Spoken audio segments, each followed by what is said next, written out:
May install yata ka pa dyan. Tinan mo, may naka-ano dyan na kailangan pang install.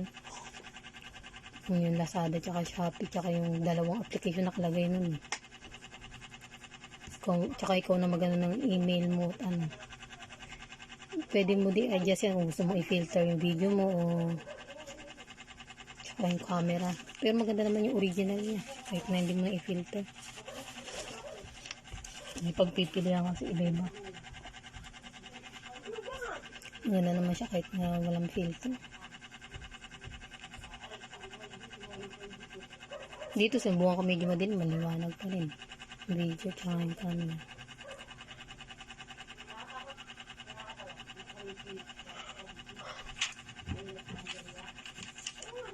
Try mo mag-picture sa'yo. Para makita mo. Okay na.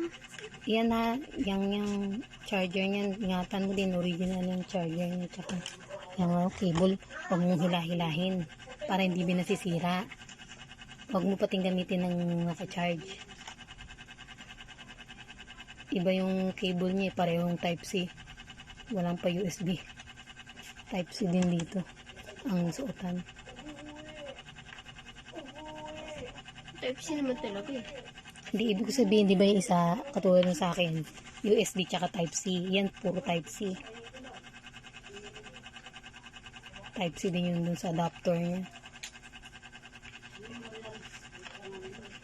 Pag nalobat yan, ilang percent na lang yata yan.